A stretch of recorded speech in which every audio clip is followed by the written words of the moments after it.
Praise the lord.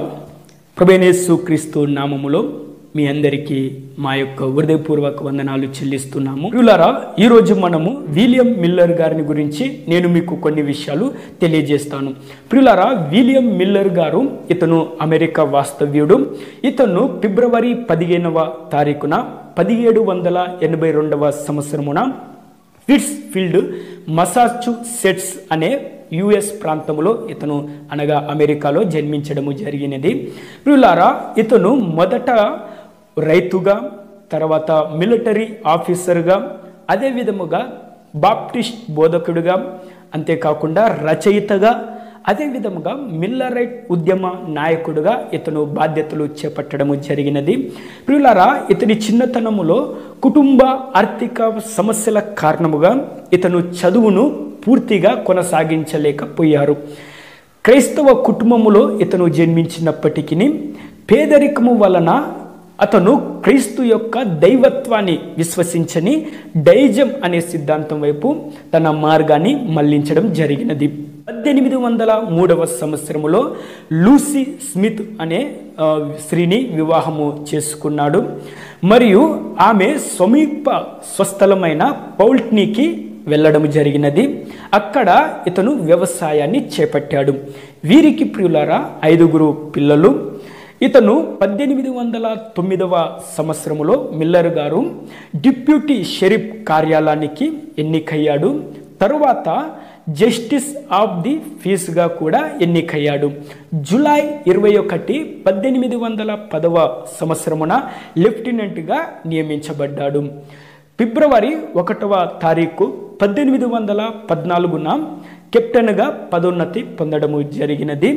అతను ఫ్లాట్స్బర్గ్లో ఉన్నప్పుడు తన మొట్టమొదటి యుద్ధ చర్యను చవిచూశాడు. ప్రియులారా, అతను ఈ విధముగా అంటూ ఉన్నాడు: నేను ఉన్న ప్రాంతము ప్రతి షాటుకు గురైంది. బాంబులు, రాకెట్లు మరియు పదునైన తూటాలు వడగళ్ళు లాగా మందంగా పడిపోయాయి అని అతను చెప్పడం జరిగింది. ఈ అనేక షాట్లలో ఒకటి అతని నుండి కేవలము 2 అడుగుల దూరములో పేలడము జరిగింది.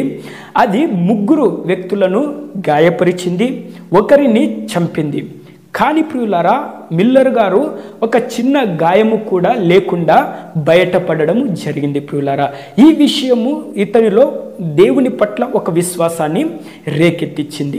యుద్ధము తర్వాత జూన్ 18వ తారీఖు 1815వ సంవత్సరమున సైన్యము నుండి విడుదలైన తర్వాత మిల్లర్ గారు తిరిగి పౌల్ట్నీకి రావడం జరిగింది.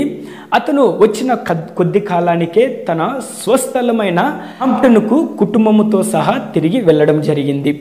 1816వ సంవత్సరములో ఒక ఆదివారం రోజున యేసు క్రీస్తు యొక్క శిలువ మరణమును గురించిన ప్రసంగాన్ని వినిన ఇతని హృదయము ఎంతగానో కదిలించబడింది. ప్రియులారా, అక్కడ దేవుని సన్నిధిని అనుభవించిన అతను తన హృదయాన్ని దేవునికి సమర్పించడం జరిగింది. ఆ రోజు నుండి వాక్యమును అధికముగా ధ్యానించడము, ప్రతి వాక్యమును అధ్యయనం చేయడము, వాక్యముగా స్పష్టము అర్థమయ్యిందని భావించే వరకు ముందు వచనానికి సాగేవాడు కాదు.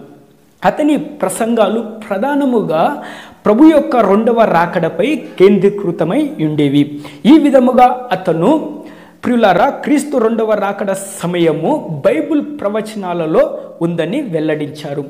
ఆయన రాకడ కొరకు సిద్ధపడవలెనని ప్రజలను ఎంతగానో ప్రోత్సహించేవారు. అంతేకాకుండా తన విశ్వాసమును గురించి డైజాని అనుసరించే తన స్నేహితులకు కూడా ప్రకటించడం మొదలుపెట్టారు. క్రీస్తు 2వ రాకడను గురించిన అతని వివరణ వలన ఎంతో మంది ఆకర్షించబడమే కాక అది సంఘములలో దైవికమి భయాన్ని కలిగించింది. ప్రియులారా, ఈ విధముగా వందలాది సంఘములను స్థాపిస్తూ అమెరికాలోని అనేక ప్రాంతములకు పెరుగక ప్రయాణించడం జరిగింది. మిల్లర్ గారు ఈ విధముగా ప్రపంచవ్యాప్తముగా అనేక శాఖలను కలిగి ఈనాటికి ప్రభు రాకడ కొరకు ప్రజలను సిద్ధపరుస్తున్న అడ్వెంట్ సంఘ స్థాపనకు మిల్లర్ గారు స్ఫూర్తినిచ్చిన వారుగా ఉన్నారు. ప్రియులారా, 2వ రాకడను గురించిన అతని సందేశము ద్వారా అడ్వెంట్ క్రిస్టియన్స్ 1860 సంవత్సరము, సెవెంత్ డే అడ్వెంటిస్ట్ 1863వ సంవత్సరము మరియు ఇతర అడ్వెంటిస్ట్ ఉద్యమాలు సహా ఇతని ప్రసంగం వలన ఉద్భవించాయి ప్రియులారా. 1840వ సంవత్సరము డిసెంబర్ 20 తారీఖున మిల్లర్ గారు తన 67వ ఏట మరణించడము జరిగింది. మిల్లర్ను హాంప్టన్ న్యూయార్క్లోని తన ఇంటి సమీపములో ఖననము చేయడం జరిగింది ప్రియులారా. అతని ఇల్లు ఒక నమోదిత జాతీయ చారిత్రాత్మక మైలుగా మరియు మ్యూజియంగా భద్రపరచడం జరిగింది.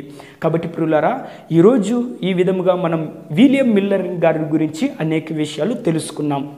ఇతను ప్రియులారా క్రీస్తు రాకడను గురించిన అనేక మందిని సిద్ధపరుస్తూ తాను సిద్ధపడుతూ ముందుకు సాగడం జరిగింది. కాబట్టి ప్రియులారా, మనము కూడా విలియం మిల్లర్ వలె మనము కూడా రెండవ రాకడ కొరకు సిద్ధపడేవారిగా, అంతేకాకుండా అనేక మందిని సిద్ధపరిచేవారిగా ఉందాం.